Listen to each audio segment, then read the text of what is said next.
Bismillahirrahmanirrahim. Assalamualaikum warahmatullahi wabarakatuh.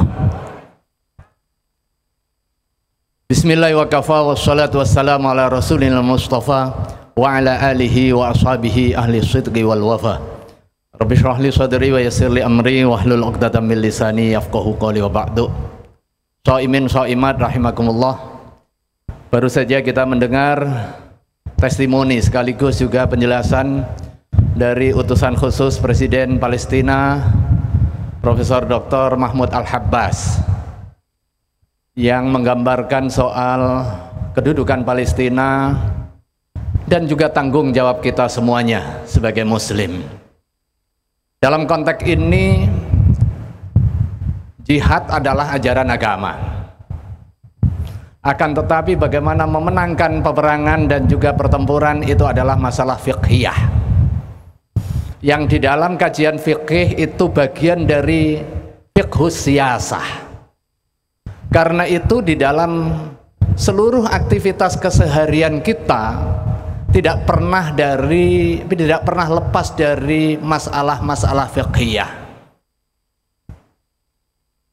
Islam kita sempurna, mengatur seluruh sendi kehidupan mulai dari cara kita tidur hingga kita tidur kembali. Termasuk di dalamnya adalah bagaimana membangun kepedulian terhadap sesama dan juga saudara. Wabil khusus konteks hari ini adalah kepedulian kita di dalam mendukung perjuangan bangsa Palestina untuk memperoleh kemerdekaannya. Salah satu prinsip dasar yang di atasnya hukum Islam dibangun adalah hifdzu an-nafsi, menjaga jiwa. Setiap jiwa terhormat, maka tidak ada satupun aktivitas yang dibenarkan untuk menghilangkan nyawa tanpa hak. Begitu ada penjajahan yang menistakan kemanusiaan, maka hukum Islam bertindak, dan kita sebagai penganut agama Islam punya tanggung jawab, bukan hanya sekedar tanggung jawab kemanusiaan, tetapi juga tanggung jawab keagamaan. Nah, bagaimana konteks fikihnya? Kadangkala kita berpikir kita jauh, maka kita tidak bisa membantu. Kadangkala kita berpikir kita lemah, kita tidak bisa membantu. Wong yang punya tentara saja tidak bisa optimal memberikan bantuan. Tetapi ingat, sekecil apapun bantuan, jika dilakukan dengan kesadaran keimanan, maka itu akan berdampak. Bagaimana sejarah sekaligus juga filosofi, seekor semut kecil berkontribusi memadamkan api pada saat api melahap Nabiullah Ibrahim ketika mempertahankan tauhid. Hewan-hewan yang lebih besar meledek semut kecil yang ingin berkontribusi membawa air untuk mematikan api yang berkobar membakar Sayyiduna Ibrahim. Apa kontribusimu? Kamu kecil, tidak akan berarti apa-apa. Air yang kamu bawa tidak sebanding dengan kobaran api yang membakar Nabiullah Ibrahim. Jawab semut bukan soal apakah ini berkontribusi untuk mematikan api, tetapi Allah akan catat di mana saya berdiri. Saya berdiri di atas kebenaran untuk membela kebenaran dan juga keadilan, sekecil apapun kontribusi itu. Dalam konteks masalah fiqhiyah, beberapa waktu yang lalu Majelis Ulama Indonesia menetapkan fatwa mengenai bagaimana hukum bermuamalah dengan Zionisme Israel dan juga pihak-pihak yang terafiliasi dengan Zionisme Israel. Kadang orang berpikir ini tidak berdampak. Karena apa?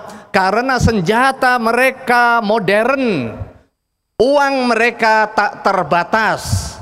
Tetapi fakta menunjukkan dengan fatwa keagamaan yang menjadi kesadaran fiqhiyah dan diikuti oleh kontribusi kita melakukan proses muamalah, memberikan dukungan kepada produk-produk dari sesama yang memberikan dukungan perjuangan kemerdekaan Palestina dan memutus kerjasama muamalah dengan seluruh pihak yang memberikan dukungan baik langsung maupun tidak langsung kepada Zionisme Israel, maka kita bisa lihat sekian ratus triliun habis dan itu kita bisa berkontribusi.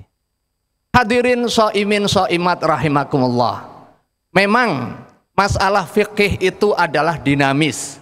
Bisa jadi kalau kita fahami dalam konteks fatwa itu tidak terkait langsung dengan material barang yang kita transaksikan. Bisa jadi barang yang kita transaksikan halal secara zat, memperoleh sertifikat halal.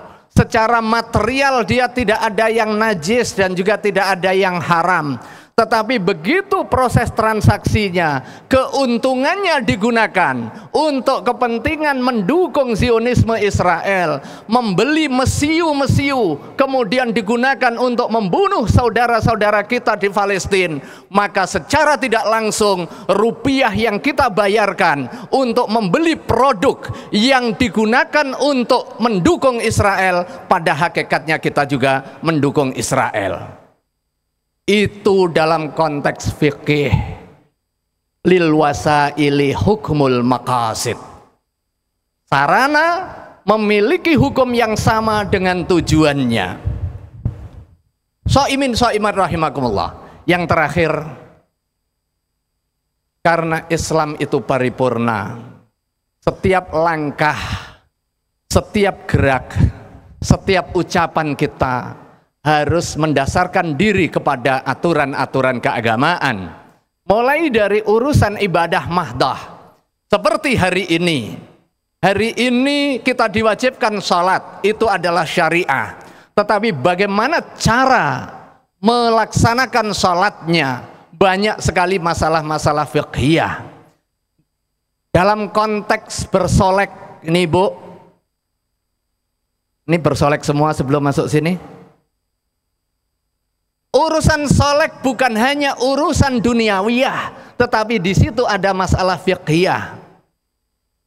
Produk apa yang kita gunakan, ingredient atau komposisi atau bahan apa yang kita gunakan. Prinsipnya innallaha jamilun yuhibbul jamal. Allah maha indah, menyukai keindahan.